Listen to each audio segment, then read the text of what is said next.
There to Laurie Schwab with the New York Cosmos.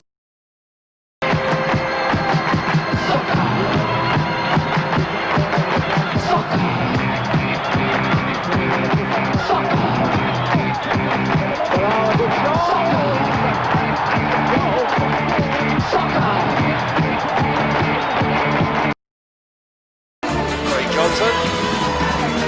Still Johnson. Jones, this looks dangerous for Brisbane Lions. Jones, a good cross. Johnson. Arnold's forward, so's Manus Lamont, still Robbie Slater. Twisting and turning, getting that one across. Lamont! Manus Lamont! Play on, says the referee. Hayes is onside again. Shot! It's in the net! What a great goal by Graham Hayes! No call! Score! Salamidi for Cole. Cole on the run. Shoots. 2-0.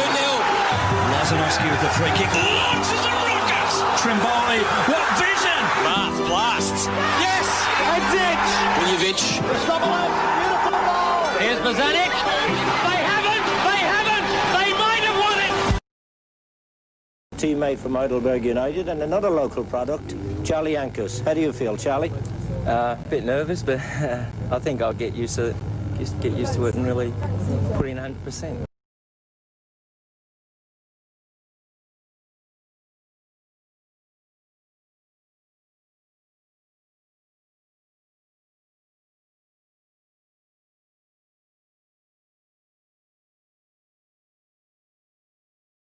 Welcome to the show, Steve. Great to have you on board. Great to be chatting to you. Great to be looking at you. What's the weather like in the UK today? Well, I'll say good day because I'll get back my Australian language. And it's been, to be honest, it's 19 years since I went to being in Australia. Even though I'm still a citizen, still got a passport. Though when I was in Australia, I was called a pommy so-and-so, as you well know. I still got the same mullet apparently, because that's compulsory to keep your mullet if you're in football. Sadly though, my mullet is now white and not dark-haired anymore. But yeah, it's great back in England. July, cricket weather, pouring with rain. Pouring with rain. Well, it's cricket weather, but the soccer season goes on and on and on due to COVID. How have you been coping with COVID? So far, I've been lucky. I'm not one of the 45,000 dead. And hopefully by the time this goes out, that still applies. It sounds crazy, but I don't know anybody yet who's died. And obviously I want to keep it that way. Yeah. But it is making massive effect on people. And life is changing. I have to be honest, I enjoyed the lockdown. I read books, which I hadn't read, I should have read before. Yeah. I've watched lots of Netflix. I've done loads of podcasts all over Asia. Yeah, and mainly Asia, and I do a lot of writing. So I've actually enjoyed the lockdown. But if I was 30 odd, young again, I certainly don't think I would have enjoyed it. No, that's fair and reasonable. And you found yourself back at home after all this time because of? Yeah, but basically my last real job, which was national coach of Laos, that was for the World Cup qualifiers. Yeah. That finished, and then I had to make a decision. My mum's 89; she's struggling, like most 89-year-olds do. And I felt she's a widow, but I felt I had to do the right thing. Plus, my daughter is GCE age, so I've been moving her from school to school with the travels, and I thought I've got to stop being so selfish. She's got to have an education for her O levels and her A levels, and hopefully university. And then when she goes to uni, I can come back to Asia, because it sounds stupid, but when I've not been looking for jobs, I've had 3 great offers, 2 from Indonesian clubs, because there's good money there if you win. I'll add to that later. Winning is important. There's an asterisk, isn't there? Yes, yeah, you get the money then. If you lose, it's possibly a flexible concept, your contract. I also got offered a job in the Maldives. Now, people say, wow, the Maldives. But if you've been to the Maldives, it's not the greatest place in the world to actually go to if you're not on one of those wonderful islands. Yeah. It's a bit different. But I had to obviously turn them all down. So you never know. When I start looking for jobs, I imagine there's probably been none there. Yeah, it might dry up, just that Murphy's Law situation. Yeah, yeah. Okay, so you're home. which is of course Merseyside. You're a Liverpool lad, so I'm assuming that's where Mum is as well. Yes, yeah. I'm now based on the Wirral because where I was born, Anfield, it got a bit naughty for me, Mum. It was a bit wild. The drugs changed everything in Liverpool. The drug taking and the dealerships. Where I was born became a really bad area, which is literally 4 streets from Anfield Road, the stadium. So I moved across to the Wirral, where it's a bit nicer, a bit safer. So I got my house over here, and I moved nearer, and there's good schools over in the Wirral as well, which Liverpool, because it's a Labour council, there's virtually no private schools. And I've made my daughter go private schools, not because I'm elite, it's just that I think she might have got eaten alive in a normal Liverpool comp. Welcome to the real world. Yeah. Fair enough. Which leads us back to home and growing up. And obviously, I've listened to I've listened to at least one podcast where you're involved, and I'm following your story on social media. Love your tweets, love your posts on Instagram, and we tell a story when we post, I guess, a little bit about our personalities and whatever. So I've read into that as best as I can, but this is next level now, being able to chat to you. So you obviously grew up near Anfield Road. What are your memories about growing up in the area? Yeah, well, basically, I was born 4 streets to Anfield, and I used to walk to school every day to Anfield Rd Primary. And it sounds stupid, but I always remember touching the ground. Little stupid thing as a kid. I used to walk to school in those days, obviously, because we had no car. My dad used to take me to the games at Goodison and at Anfield alternate weeks, so I was getting a game every week. He wanted me to be a Blue, and I don't know why that you had to choose, because all my family are Blues, but I chose Liverpool, or Liverpool chose me. I don't know how you say it. And I think the major reason was Shankly, because he was such a pervading influence on football. Just listening to the man, I mean, I actually met him later. I was very lucky to have met him. And I know I would have ran through a brick wall for him as a player. There's no doubt. And every person I've met is the same. They just worship the man. So I then ended up, as I got a bit older, I started to go in the boys' pen in the Cop on my own. Then I started to sneak out into the Cop itself. Then I started going on my own in the Cop all the time. I loved it. I was lucky. I went to all the big, great games, the Inter Milan game, St Etienne game, the Celtic game. I was dead lucky in a period where all the results were going the right way at the time. So that was the cultural growing up of football. Then I started to go a bit less because I started to play more. So, and that's where I often say when I look at Australian football or even Asia, we don't play enough. I was playing Saturday morning in the school, Saturday afternoon the boys' club, which was good football, then Sunday morning pub football. So 3 games a weekend. So I was getting in 60-odd games a season, which is where you learn about the game. I mean, coaching is great, don't get me wrong, otherwise I wouldn't have had a career. But your football education, where you get the pictures inside here, comes from playing. And I encourage every kid now to play. And when young coaches speak to me, I tell them, keep on playing as long as you can. And the new craze of analysts, which are driving me mad, and I keep saying to them, look, forget all your posh words, go out and play 5-a-side, go out and play football, anything, so you understand that what you're writing about sometimes is impossible. You're saying do this, this and this. Well, it doesn't happen that way. And I'm still looking for these half spaces. I haven't found them yet. Well, I ask people where the page or the chapter is on mentors in the curriculum, and people just look at me silly. Oh, I mean, I get a lot of questions about how can I be a pro in Europe from Asian lads. And the same thing I say all the time is you've got to be strong in the head. You've got to be mentally strong. Because even as a Pommy coming to Tasmania, I was battered every week. I had lads smashing into me, and it was legal in those days. That's why I've all got plastic teeth. You would get belted every first corner. Well, like in Liverpool, the first corner in every game, I knew I was going to get put in the back of the net. Nothing was going to happen. I had to get up, and I had to, show that I wasn't hurt. that was the one. I mean, the classic one was, I do remember playing in a boys' club game, which was a tough competition. I got a tap on my shoulder, and when you get tapped on your shoulder, you look, and as I turned around, bumpy, head butted me, and my nose was sort of out by near my ear. And I always remember the man with the magic sponge came on, which was, you know, in his trousers, tucked into his socks, and he just whispered in my ear, "Don't let him show your head, son." And I was spitting my teeth out, blood everywhere. I'm saying, okay, because that's how you were brought up. You were brought up, you're either a coward or you're not. Yeah. And so you had to dive at feet. And I don't know if you follow John Burridge on some of the social media, but he says the same thing. The goalkeeping has changed in many ways. They stand differently. They don't dive at feet anymore. They stand up and block. It doesn't seem to be as effective. And you see when Budgie died, you had to dive at people's feet. You know, and when you dived at people like John Cosmina's feet, you know, you knew what you were going to get. Or Coley, you know, big Coley coming at you, you know. So, but that was part of the game. So you can't, the game is changing. Some things for the better, some things for the worse, you know. So you have to adapt.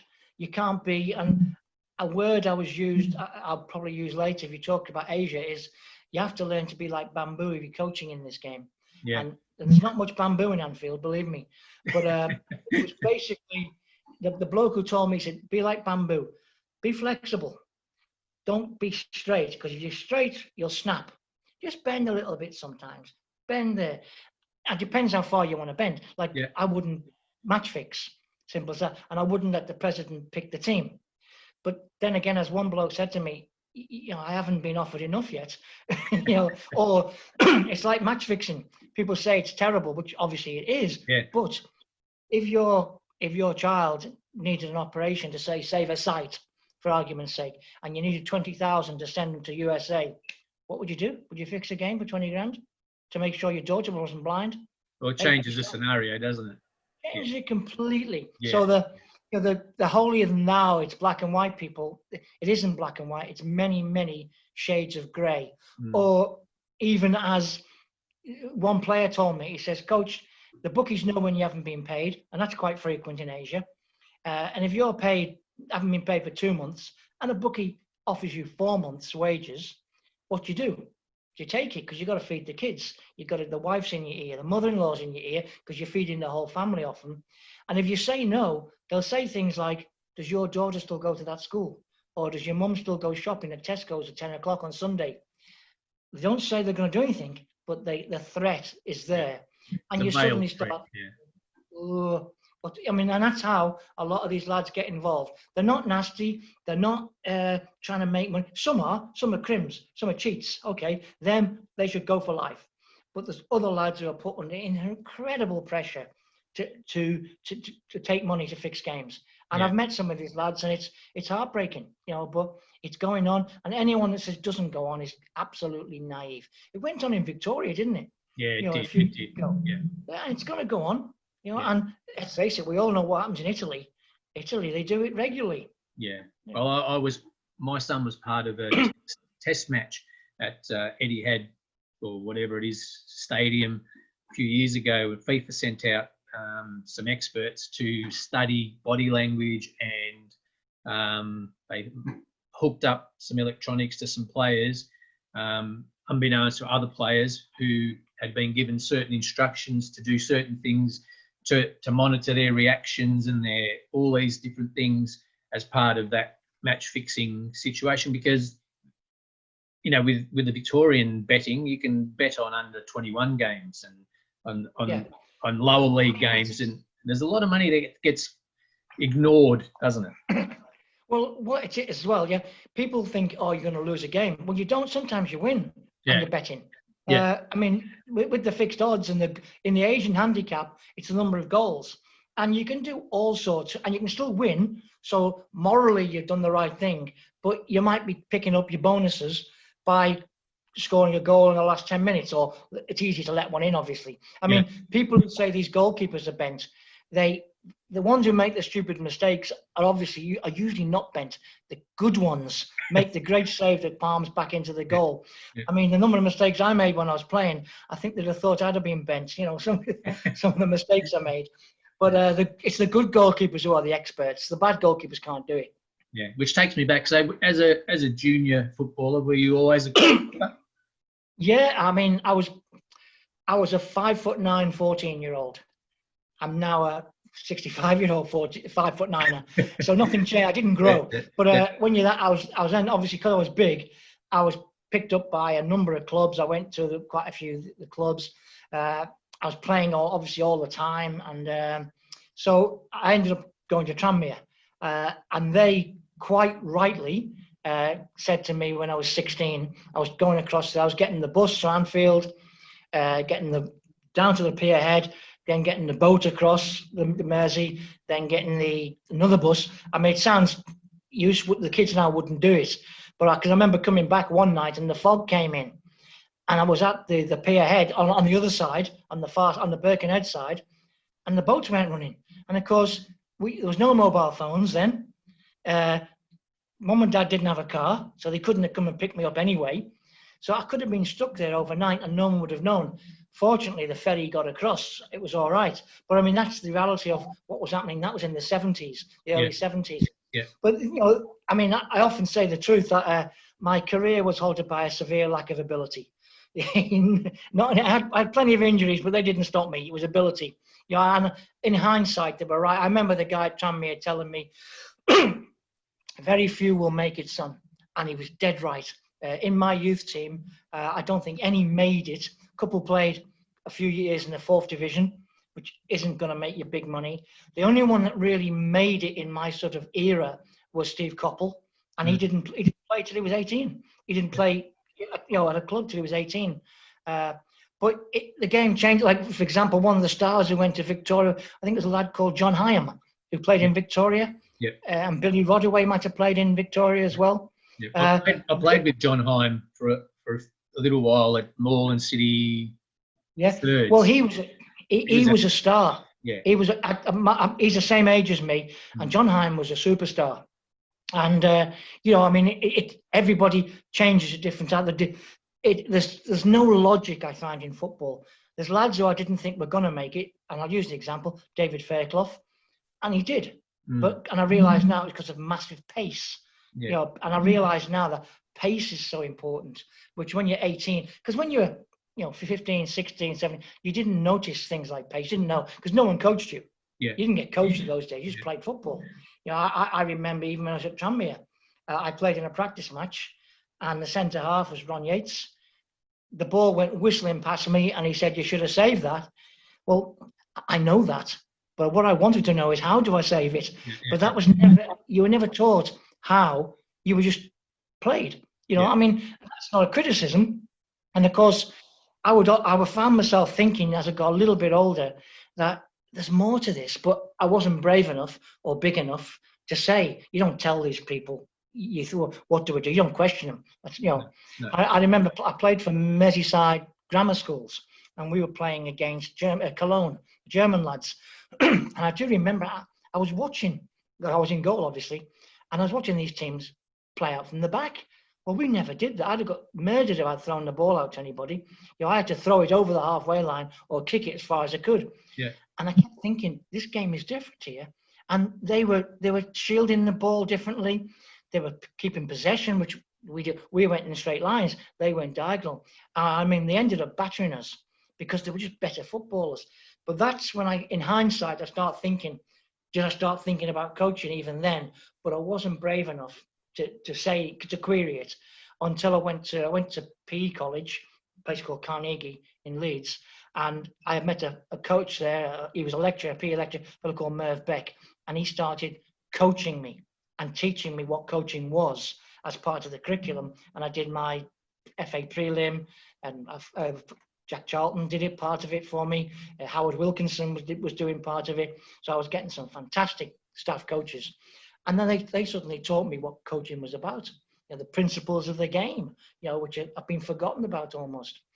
So that's basically how I got into coaching, by playing semi-pro at university. And then, even the best money I ever got was Liverpool Sunday League.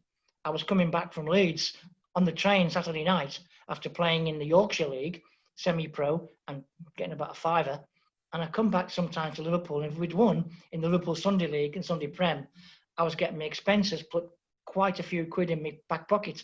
So that's how it was great in those days. I loved it. And so basically then I became a PE teacher, and I was very, very lucky. Again, there is luck in the game. Don't get me wrong. There's good luck and there's bad luck, like when you get injured, but there is luck. And it's right place and right time. And this fella, Merv Beck, rang me up. I was in my first ever PE teacher's job. And he said, look, do you want to go full time? Assistant national coach of Bahrain. Whoosh. I didn't even ask him the money. I just swam across to Bahrain. Didn't even know where Bahrain was. Because it was a tiny island in those days. But next minute, I'm flying out business class. I'd only been on a plane once to the Isle of Man. How old were you at this stage? I was 24. Okay. And so I was 23, 1978. And I went out there and I was like player coach with a team in Bahrain League. And then when the national team came into camp, the league stopped in those days. And I went in with the coach, it was a fellow called Jack Mansell. And I was like his assistant. But it was more like mentor and learning. And he taught me a great lot. So I was dealing with some great pros. Some of these Arab boys could play, and I was going to say, what was that standard like in the local? Well, for example, we played UAE, and Don Revie was the coach. I met Don Revie and Les Cocker. They were the coach at that time. Technically, great players. Technically different. Again, this mental side comes in. That's the same thing I say to a lot of lads. There's teams in Asia that could survive 10 games in the Championship in England, but could they survive 38 games or 46 games? Maybe not. Because the hard grind of week in, week out football, especially in the winter, is different. But no, that's changing. Some of the Japanese and the Korean sides, without a doubt, they could handle English football easily. It's underestimated some of the top Asian football. Mental toughness they've got. Yeah. So basically, I went to Bahrain and I was loving it. And then one day I got a letter under the door with a huge fat check, which was wonderful. I got paid out because Ayatollah Khomeini had just taken over in Iran, and they thought Iran was going to come and take Bahrain over because there were all the Bahrainis were Shiites, and except the sheikhs who were Sunni, and they thought they were going to take over, and they got rid of all the non-essential foreigners, which being a football coach is non-essential. But they paid us out.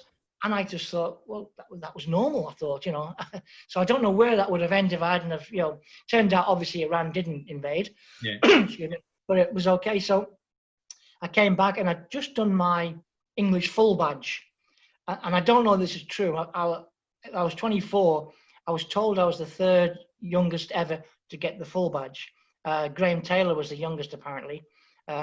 Whether it's true or not, I don't know. But I was 24. And I'd done my full badge. Then I got a phone call, and then I actually got a telegram, would you believe? That's showing how old I am. The old telegram. I got a call saying, do you want to go to Tasmania? And I thought, whoa, I've never been to Africa. Because my first thought was Tanzania, and then obviously I realised where it was. And like the next stop was the Antarctic, So I thought, well, this is what football's going to be about. It's better than, again, the money was okay. You've got to be realistic that you have to survive financially. And I was already comfortable at that age from the payout in Bahrain. So I thought, right, I'll go for it, because it was a player coach role at a club called Devonport in Tasmania. And it was a great opportunity. How did they get in touch with you? What was the conduit there? How did they know? It was apparently, I was doing my FA full badge. And at the same time, there was an international prelim going on. And many Australians used to go over onto the international prelim and get their awards, because it was like supposedly ahead of the current Australian system.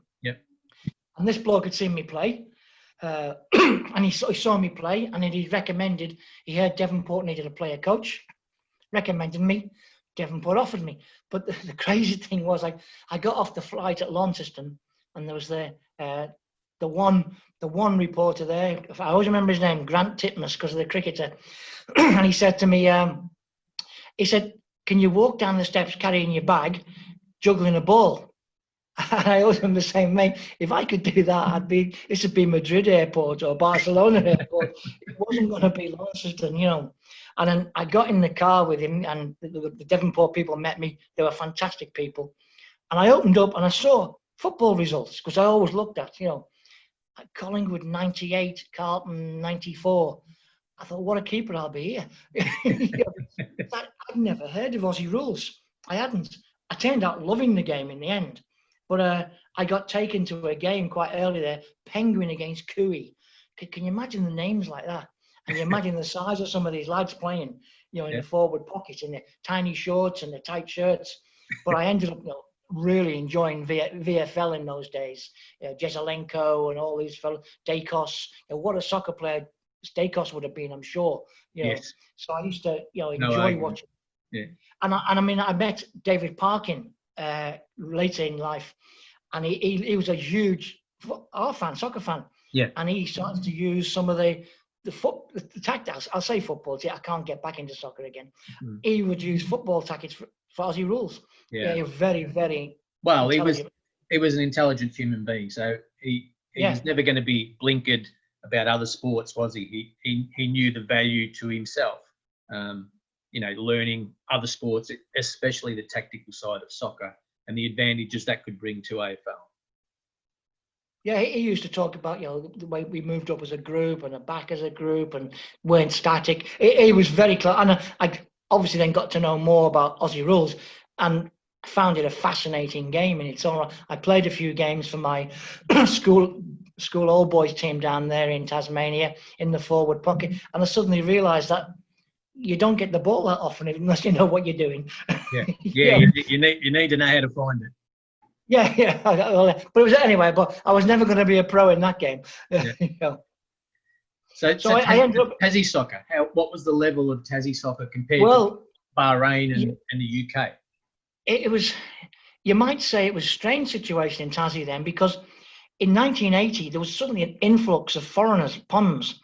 You had a fellow called Peter Bryan, who'd played for Middlesbrough in the old First Division. He was midfield partner of Graham Souness. You know, he played that level. There was Jack Charlton's son came over, John Charlton. There a lot of good semi-pros from England came over. A fellow called Eric Young, who'd been at Man United and had played Fourth Division later, Darlington and York. And there was a lot of good hard football. And the league was really good league, I found, in that 80 to 85 period. Yeah. And there was a lot of Tasmanians who I think should have played National League. But in those days, it just didn't happen. Yeah. You had to be in Melbourne. I mean, I took a Tassie team, a State of Origin team, over to play Victoria, I think, in 1981. And we called it State of Origin to get a bit of PR. It was all local Tassie boys. And we drew with Victoria, which was a shock to us, you know, and a bigger shock to Victoria. And so a lot of these lads I felt would have made. Now it's happening, which is great. Yeah. But we were getting crowds of 3,000 or 4,000 every week in Tasmania. So it was a good standard, and I really enjoyed it. But again, you think I suddenly found out that I went from there playing there to become like director of coaching, which it used to be in Victoria, Tim White for many years. Correct. You know, and then Len McKendry, John Gardner, those people. So I was doing coaching courses on the mainland, coming back, doing a similar thing in Tasmania. And then I realised that I was missing playing. So I decided to play again. And there wasn't much money in playing, to be honest. But I found that because I was a trained PE teacher, it was quite a lucrative career, PE teacher at that time. So I was playing and coaching. And that was and I was really happy. We, in Tasmania, stayed there for 6 years. You know, player coach, loved it, won the league, and then I started to realise if I wanted to get on in football, I had to move on. I had to get to the mainland. So I went to Canberra at first to do a master's degree, which I did that at Canberra Uni, the ANU there, and then Canberra College it was later turned to. Then I got, again, right time, right place. I got a job in the Australian Sports Commission. I was in charge of a program called Aussie Sports, and that was like the junior development program. So I suddenly went from being a PE teacher to in charge of a national program. winged my way there. I don't know how I did it, but we got there, and that's when I started to understand a bit more about the politics of football. And then after 2 or 3 years there, I was offered by the old ASF, by a fantastic bloke called Alan Vesey. I was told, look, will you apply for the director of coaching job of the ASF? Because Eric Worthington had retired. Eric was tremendous bloke, totally undervalued, because he wasn't like a social media man. He just did the job, and he got lots of ridiculous criticism from places like SBS, which is totally unfounded. He did a superb job. He set up coaching program for all nationalities. When I did coaching courses, like I'd mentioned to you, I did one in Victoria. We had all sorts of nationalities on there, and top players. Top players were getting coaching. And I always remember Eric getting criticised for saying, the success of the coaching scheme will be when we export players to Europe. And I remember people laughing at him. And then suddenly, post Craig Johnson, who did a magnificent job on his own, we had the avalanche of your Vidukas, your Emertons, your Kewells. It suddenly happened. What he said was right. Yeah. The lads who'd been coached by the men in the coaching scheme then became young players, who then became good pros in Europe. So he was underrated. So anyway, I always remember that I went for the interview at the ASF, and that's where you start talking about, you discovered politics in football. Anyone that says politics and football don't mix is naive. You can't integrate. You can't stop them. They're integrated. It happens in the local dressing room. There's politics.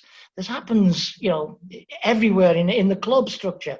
But when you got to the national level, it was huge. And I always remember I was being interviewed, and if you remember Sam Papasavas, the VSF man, he was sitting there in the South Melbourne Alice president. Yeah, nice man. But he was reading Soccer Weekly during the Soccer Action, the Melbourne paper.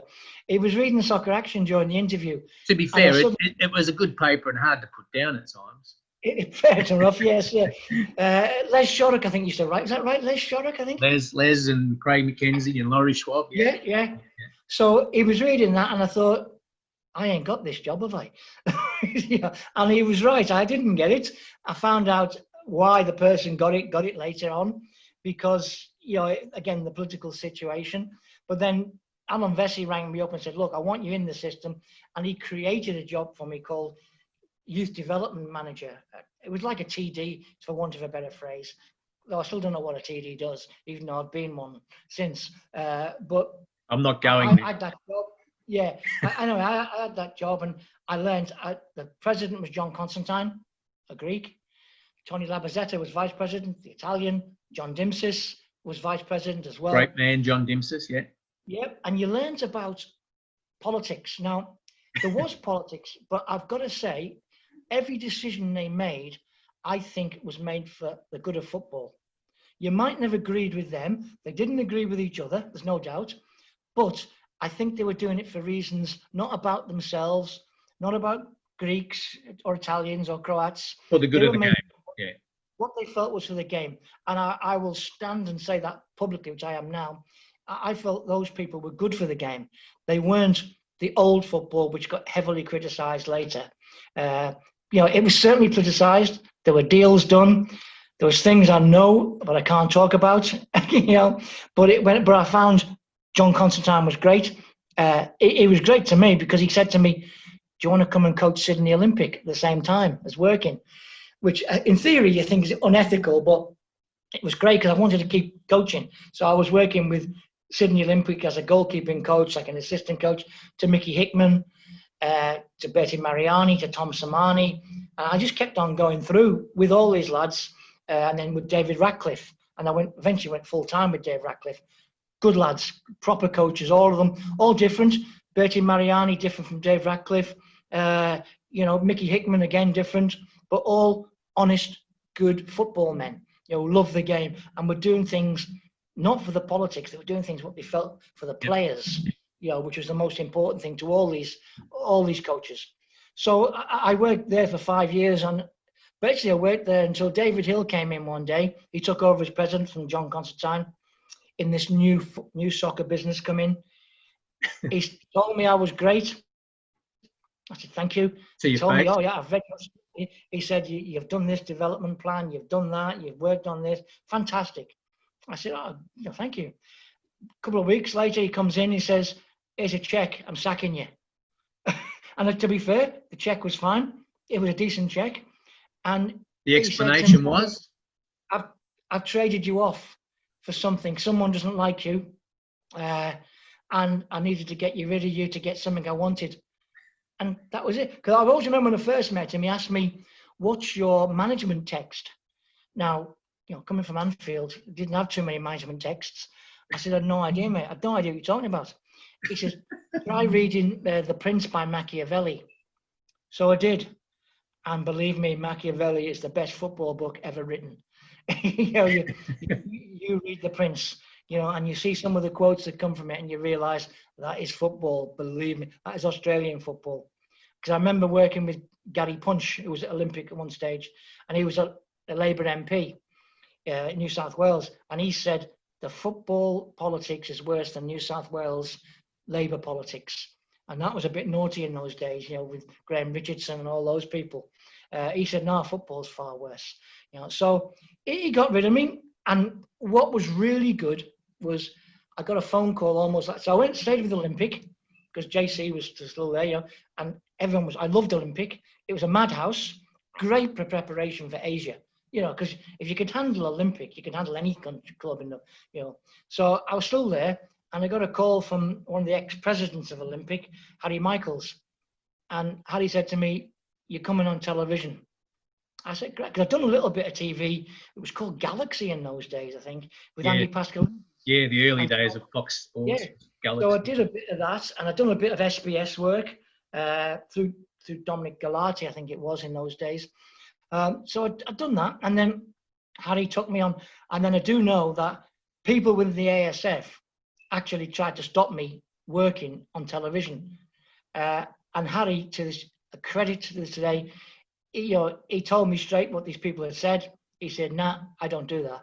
Why would they not want you to work on TV?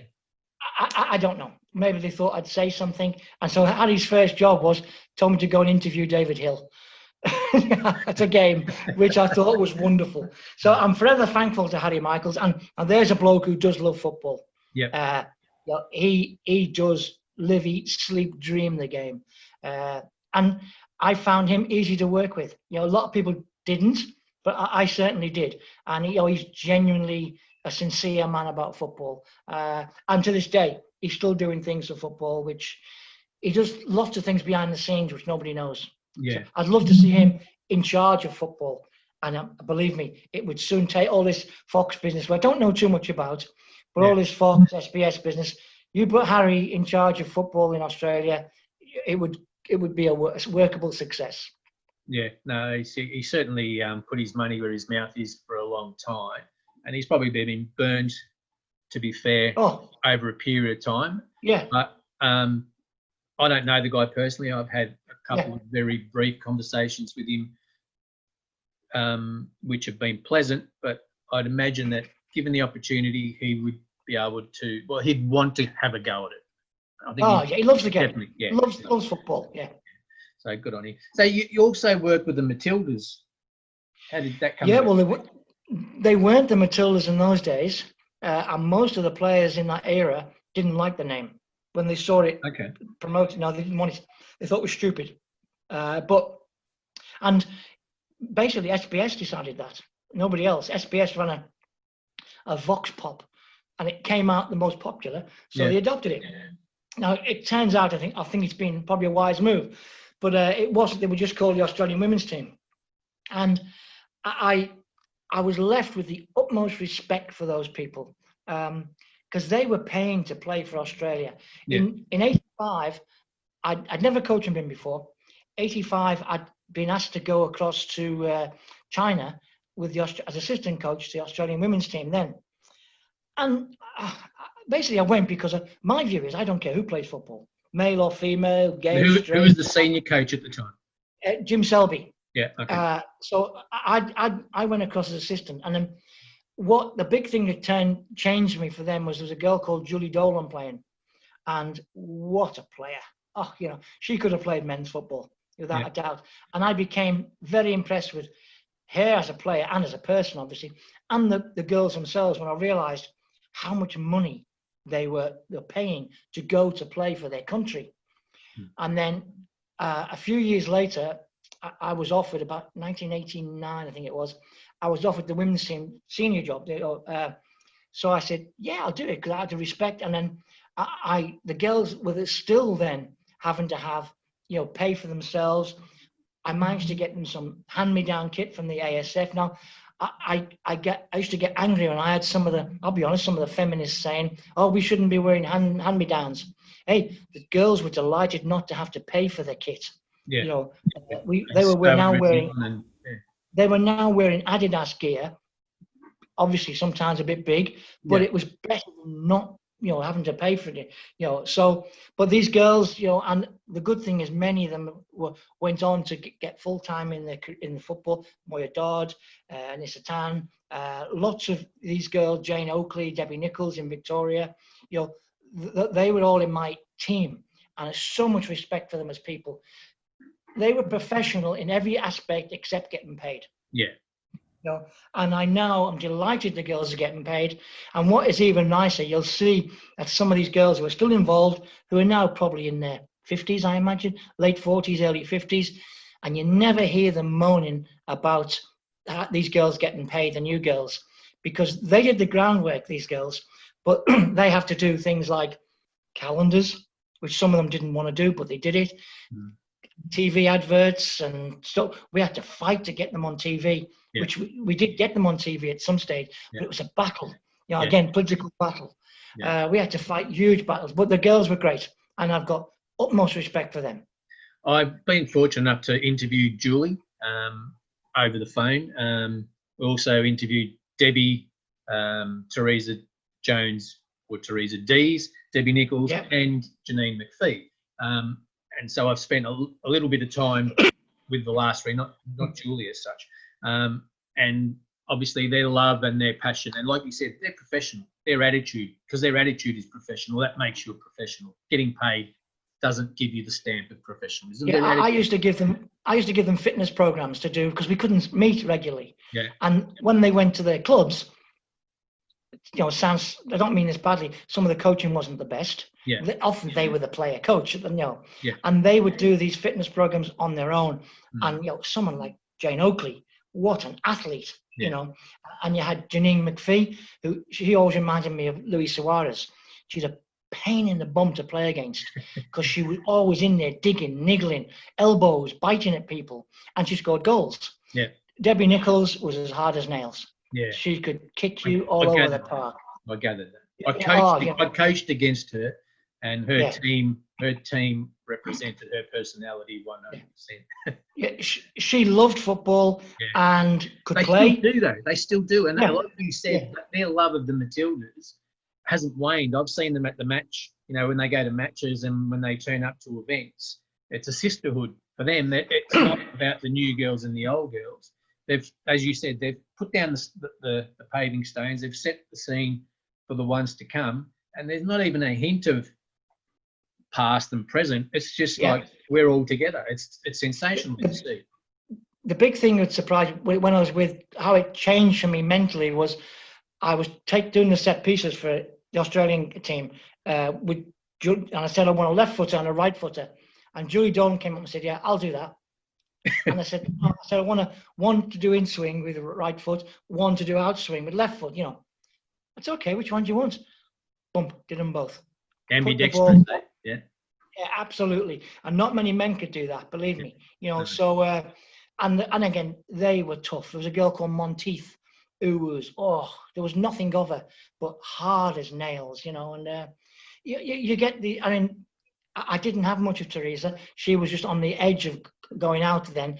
But my goalkeeper was Tracy Wheeler, who was a dedicated goalkeeping fanatic, and still does that. And I actually had the pleasure of having the first ever Socceroo father and daughter combination, because I had Kim Schaefer as my number 2 goalkeeper. Kim was technically probably the best goalkeeper ever, but sadly she wasn't big. whereas Tracy Wheeler was about 6'1". So she was a proper size goalkeeper. Yeah. But Kim was great number 2, never let me down. And it's funny, you talk about Manfred Schaefer. I didn't know Manfred as a footballer because he retired before I came. Yeah. But you saw the hard, tough man. He was the most supportive, gentle father you could ever meet. So I knew him as a dad, and I saw a different side of him. And he was genuinely supporting his daughter playing football. Because in those days, it wasn't fully supported. It was starting to change, and these girls started to change. But what I did find was that the higher the players, the better they accepted the female players. People like Paul Wade, John Cosmina, they were 100% supportive of the female Socceroos. I had Cosy come in to work with them. Wadey would do a lot of PR work, free. There was great, those two in particular, Jeff Ulver, did work with the keepers sometime. You had people who were top players who did the right thing by the top female players. The people who criticised female players tended to be the blokes who couldn't play, tended to be the pub footballers, so and that's how it's been. When I've worked with people like Brian Robson and Peter Reid, they have full respect for female players, no criticism whatsoever. No, that's right. Well, that takes us into, I guess, that's a good way to segue into you. Obviously, at some point, it all came to an end here, and you got some better offers, I guess. Was that how it came, or was Ron Smith involved in taking you away from us? Yeah, I mean, I'd worked with Ron. Ron was at the head of the AIS and done an absolutely magnificent job. It's only just started to people to realise how good a job he did there. So I'd always worked with him as a staff.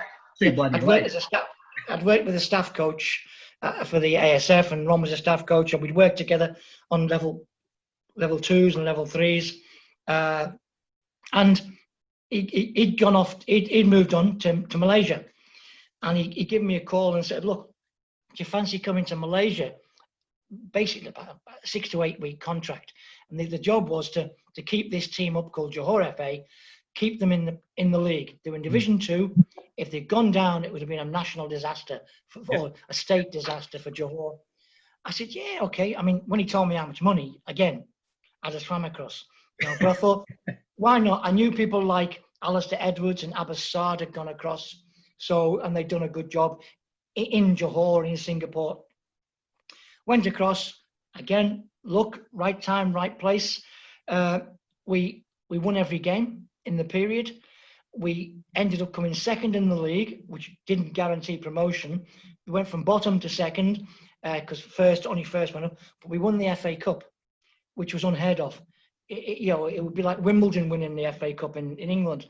And I was dead lucky again, where I had 2 Australian Socceroos in my team, Darren Stewart and Milan Blagojevic. Oh, yeah. 2 different style of players. Milan, all class, elegant. Darren, the ball might have got past, but both ball and man never got past. And also he had a magnificent leadership. He adapted culturally to Asia and was superb. A real tough Newcastle lad, but he knew how to handle Asian players and Asian people. A very clever lad. Obviously, sadly passed away with a heart attack now. But what a great leader. And they said to me when a first training session, they said, "Coach," or not coach, didn't call me that then, Dabs, they said, "These lads can play. They just need organising." And all we did was I reduced the training, because some of the philosophy, and I hate that word philosophy, but the philosophy behind football in Asia is run. If you lose, run more. If you lose again, keep on running. And so I stopped them training twice a day. I made them train once a day, gave them days off, which was unheard of. And I got loads of criticism by the media, by the committee, who were trying to get rid of me. But we kept winning. And we just kept winning. And winning is political power. Again, that's what you've got to remember. I tell young coaches that when you're winning, try and get what you want. Try and get the extra ball. Try and get a plane trip rather than a coach trip. You'll be able to get things. If you're losing, shut your mouth. You lose your bargaining power, don't you? Yeah, you lose political power, and you basically end up losing your job anyway. Yeah, that's the reality in Asia. Long term in Asia is next week. Development is winning by a bigger score next week. You know, so that's what you've got to. That's all it is. So don't let short term. Yeah, I mean, all this business about projects and philosophy, which it's winning. It's all that counts. You know, especially if you're a foreigner, you've got to win. And if you do, you get well paid. And if you don't, you have to fight for your money. That again, I learned that, you know, the hard way. But you learn about that. So I ended up getting my contract because we won the cup. The night after they won the cup, I went back in and said, look, I want a contract for next year. You know, and I got 2 years. I got better pay. I got great pay. And it just went on from there. And I just kept moving. You know, I lasted 3 years in a lot of places, which in Asia is quite a long time. But you have to win. And I was lucky. I kept winning things. You know, again, sometimes it's the bottom line is players. Yeah. If you've got the best players, you will win games. And I learned that if you keep your players happy, if you keep them fit and healthy, you've got a chance. You know, and I tried to do that. I tried to, you know, look for the best players where I could. I could start to buy players, and then kept them on the park. I always demanded a good physio. Physios are so important. You know, getting them back on the pitch and reduce the training load. You know, players, you know, you've got to coach them, but at the same time, they've got to have proper rest, proper recovery. And so it just sort of went from Malaysia to, I think, Vietnam. Then it went to a spell in Sheffield Wednesday for a year. Then back to Singapore again. Singapore was great. My bank manager said I should have stayed there because that was a really good club. And then back to Malaysia, then to Thailand, working with Bryan, Robson and Peter Reid. Oh, tremendous blokes. What were they like to work with and for on and off the field? How did you go? Right, genuinely football fanatics, both of them. Yep. Both different characters. Yeah. In what way? In the sense that Reedy is what you see on TV is what you get. Exactly the same. Yeah. He could handle media, politicians brilliantly. Yeah. He had them wrapped around his finger. Yeah. Robbo, who's a ruthless leader on the pitch as a player, was humble, quiet, shy, didn't want publicity, just love football, love players. Yeah. I mean, I did a session with Robbo once, and we were short. It was national team squad. We only had 21 players. Yeah. I put Robbo middle and midfield in the B team. He ran the game. He was 56 at the time. You know, and I put my sort of star midfielder. I said, look, shadow him. Just see what he does. You know, and he came off afterwards. He said, Coach, he doesn't run, but the ball comes. He's like a ball magnet. I said, yeah. He says, and he keeps passing it to his own team. I said, that's not a bad habit to get. If you can get that habit, it's good. I said, so start to learn from him. And, you know, he was, as a coach, inside the pitch, fantastic. He led by example. He showed them. You could see things on the pitch. Really was a coach in the other sense. He would take sessions more, different way. But they were both good people. They loved football. And, you know, and they're off the pitch. And they have all this rubbish about misbehaving and stuff like this. It's absolute mythology. They never missed a training session. Totally dedicated. Did everything right, you know, on and off the pitch. You know, there was never a problem in that way. I mean, this is one example with Reedy. The very first international game, he came in quite quick, and he was walking down the stadium at half time. And I sprinted after him and I grabbed him and I pulled him into an alcove. I said, don't do it. He said, don't do what? I said, you're going to absolutely murder that bloke, aren't you?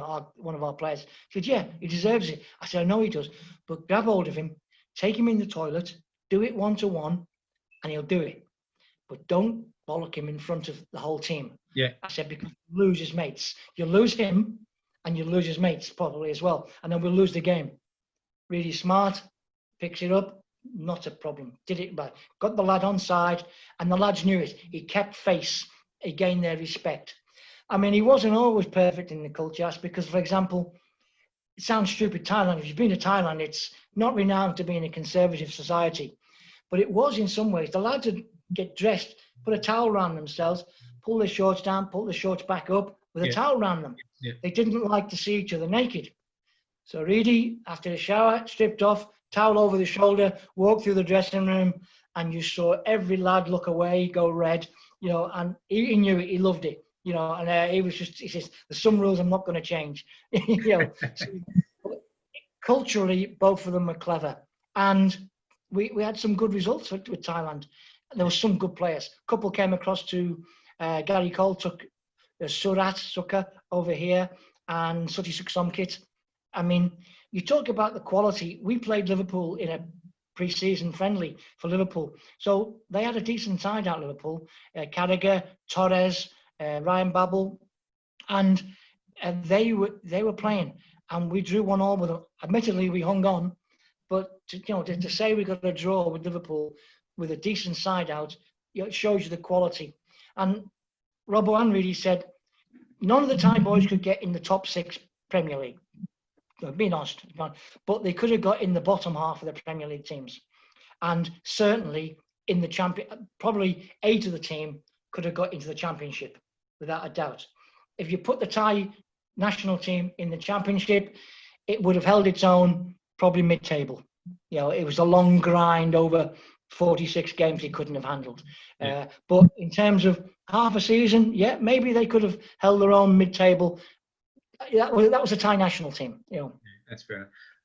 I don't want to gloss over too much or skip too many things, but we're going to run out of time. But we touched on it earlier about the match fixing, and your analogy was sensational and pretty concise. But was there aspects where you were really hands-on? When I say hands-on, it was really close to you or close to your team. I have no doubt that I've won games because of match fixing, and lost games. The example of one I knew was we were playing for Johor against another team, and at half time, the foreigner in their team walked past me and said, "Darbs, you're going to win 2-0. And I said, "How do you know?" He said, "They don't think I can speak Malay, but I can. I can understand it, and I've heard them talking." We scored in the 84th and the 89th minute. So we were never going to get a third. We didn't need to. We'd won 2-0. They weren't going to score. That was the deal. So we won 2-0. It was a 2-goal spread. That's all we wanted, spread betting. And I thought, if I hadn't have been told, I wouldn't have known. Yeah. I thought, because when you win, you think it's because you're better, coach. You're a better team. Yeah. You don't realise. Another game where I know I've lost was a game with Johor. We were 2-1 down away from home. And that would have been a fair result. I would have accepted that. It was a decent game. 2-1 down. 2 minutes to go. My goalkeeper palms one in his own goal. Okay, we've all done that. 3-1. Last minute, 40-yard shot. Oh, I must have dipped and swerved. 4-1, we got beat. Okay, I didn't think that was fair, but we were going to get beat anyway. I watched the video, and I saw the 4th goal, and I thought, that ball went straight. And my goalkeeper was going left to right. Knocked the ball. And I pulled my captain in, who I trusted, and I said, "What's happened?" He said, "Didn't you realise, coach? We tried to win, which I felt they did." He says, "But if we lost, they wouldn't have got the winning bonus, because the game is bonus related over there." He said, "So we'd all bet if we were going to lose, we had to lose by a 3-goal spread." So they made sure they'd lost by a 3-goal spread.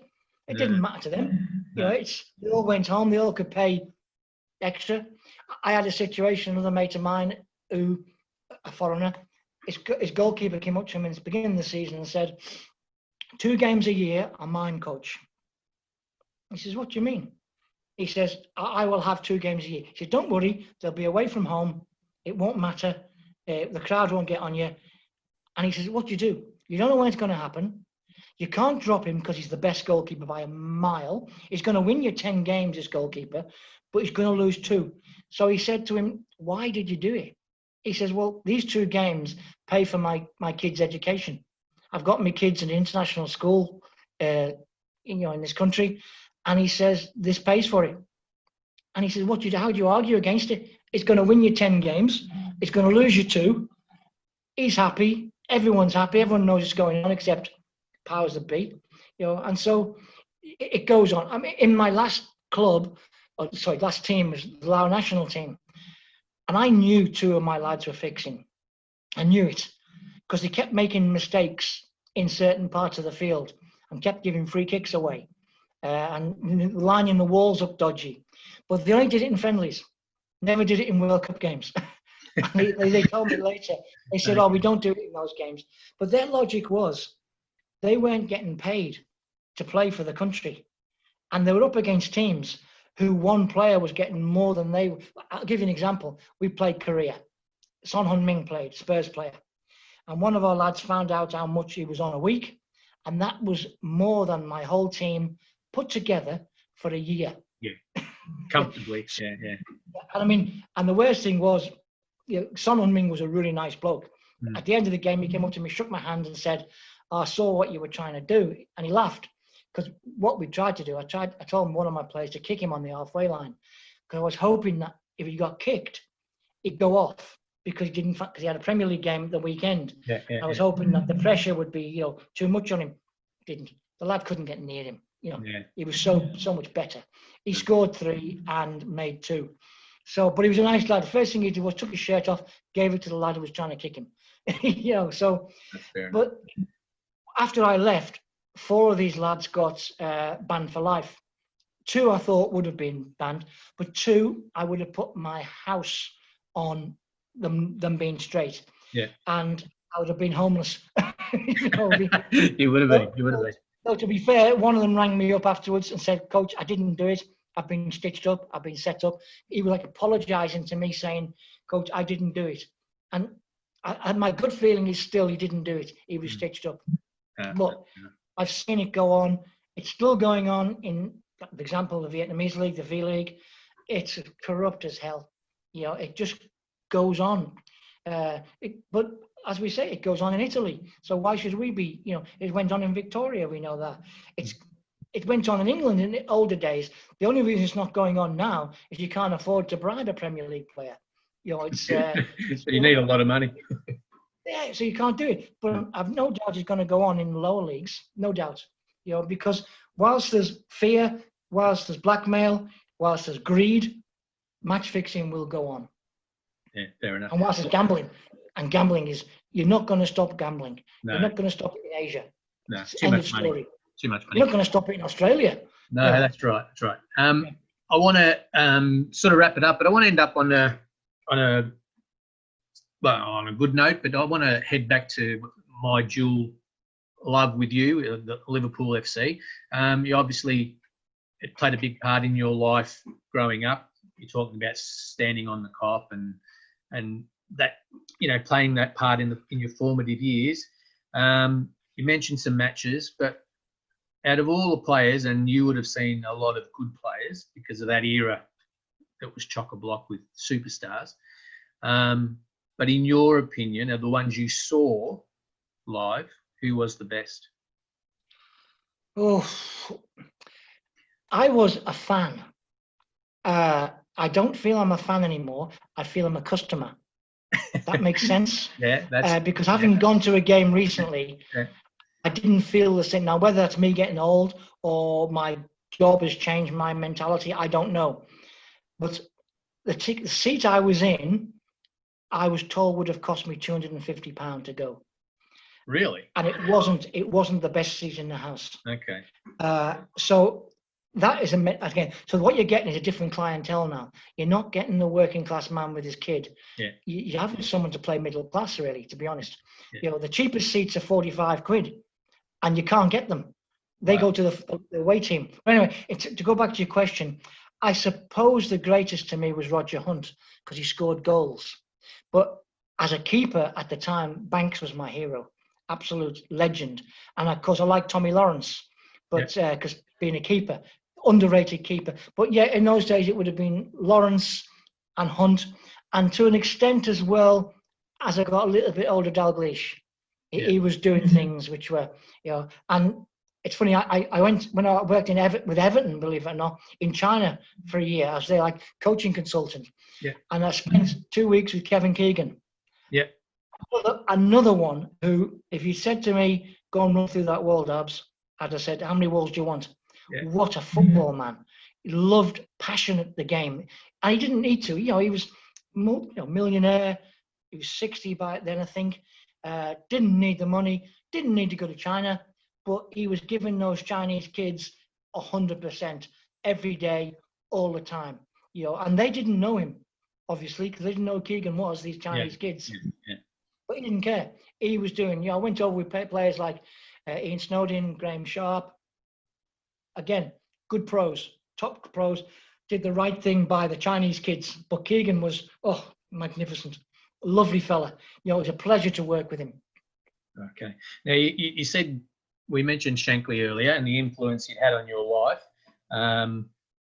Well, certainly your sporting life, maybe even your life.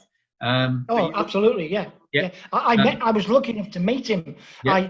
Before I went to Bahrain, I used to go and watch Liverpool train because you could watch them those days. Yeah. And it's funny enough, you ask what they did. I can tell you what they did. They went for a walk around the pitch, then a jog around the pitch, then they played five-a-side, then they did a few sprints, then they went home. And that was every day. I don't need to take notes. That's pretty basic, isn't it? Yeah, but they had decent players, you know. So, and I went one day, and for some reason they were either late or they didn't go. And Shanks was there. He'd gone by then, but he was still there running around the pitch on his own. And I thought, this is a chance of a lifetime to talk to God. And I said, excuse me, Mr. Shankly, because it was always Mr. Shankly. It would be, you know, can you give me some advice? I'm going abroad, my first job. And of course, he says, son, you know, in that famous accent, you've got to learn to make tea. I looked at him and I realized then, you know, so I had to make him a cup of tea. And he sat there and he talked to me for about an hour. And I wish there was phones. I'd have taken about 1 million selfies. I'd have recorded it, you know, and it was just wisdom. But it wasn't a conversation. It was a monologue, you know, because I just listened to the man, you know, but he was magnificent. And I think if I could preempt your question, I imagine it's going to be about Klopp. Yeah. I guess so. But it's more, I'm listening to you. You spent, you know, whether it's an hour or it could have been 10 minutes, it might have felt like a lifetime. Yeah. That one-on-one with someone who's your hero. Sometimes when we meet our heroes, and I say sometimes, not always, they don't quite live up to our expectations or our silly beliefs of who they are, or what they just maybe let us down a little bit, and you walk away going, oh, maybe that's not who I thought it was, or whatever. Yeah. But clearly, that wasn't the case.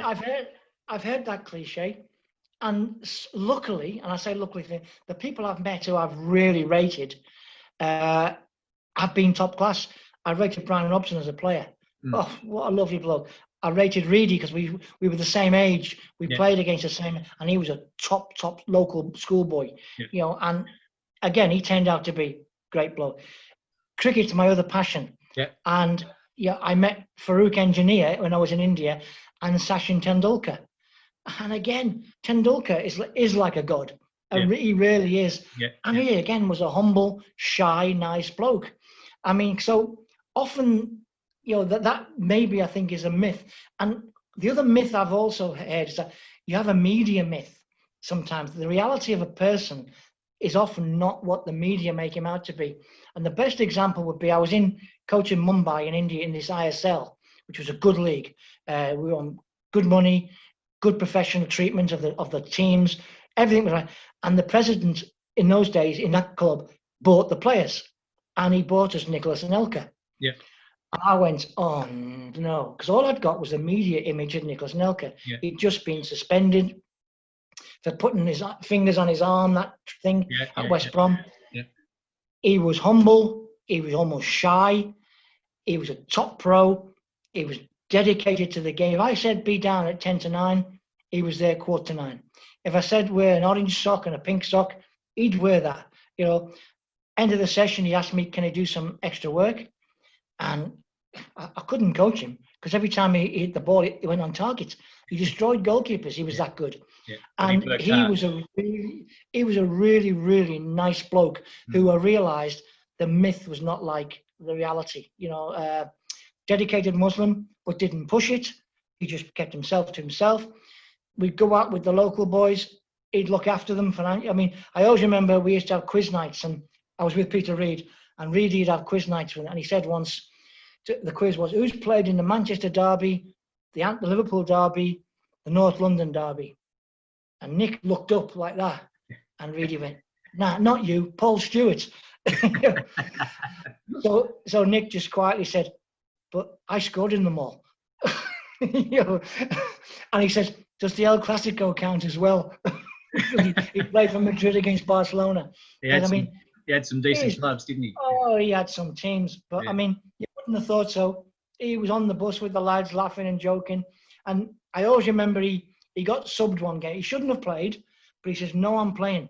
I'm on good money. I need to pay. I've been paid well. I'm playing. We dragged him off after 60 minutes because he just couldn't walk in the end. And he could have gone off the dressing room and sat down and gone with the posh people. Nah, sat on the bench with the other subs, put his bib on like the rest of the subs, and nothing was too much for him. And he was screaming because we were hanging on for a result. And he was behind. I could hear him screaming, come on, defending. And then when the whistle went, we hung on. And everybody jumped up. But I don't think Nick was used to being on the bench. He smashed his head on the roof of the dugouts. And the lads, of course, were, at first they were so shocked, you know. But then when he started laughing, they all started cracking up as well, you know. But he was one of the lads. And he didn't need to be, but he was. It was tremendous. Not all the foreign pros that came over were like that. Okay, well, that's a great story. Robert Pires he came over, great pro, top job. Lucia, who played for Brazil in the World Cup final, and again, did a job. Absolutely sincere about it, you know. So you had the good pros. Some of them cheated a bit, took the money and ran. Or grin and bank it, as Reid used to say. Yeah, he didn't. Yeah, I mean, there are coaches, believe me, there are coaches who will agree with the president, they'll agree with the media, don't care about the players. Yeah, we'll let the president pick the team, grin and bank it, take the money home and run. You know, and I can't do that. I just, you know, whether maybe I'm not going to be a multi-millionaire. I'm comfortable from football, I've got to be honest, but I'm not going to be a multi because there's some things the bamboo wouldn't bend too far. Well, as long as you've got a bamboo that does bend, but you're controlling how far it bends, you're okay. Yeah. You've got to. Yeah. Very good. But we'll leave it with the bamboo. We'll end on the bamboo because that's a great analogy to finish with. Thank you so much again for your support and your time. I really do appreciate it. I've been wanting to have a chat for a long time, as you know. We've had it lined up in the pipeline for a while. Lockdown was an excuse for a delay, but we may be in lockdown forever and a day, as it seems down here in Melbourne. So it's getting worse. So thank you again. I really do appreciate it. And when will this go out? We'll get the editing department on it as soon as possible, and I'll probably have it up no later than the weekend. So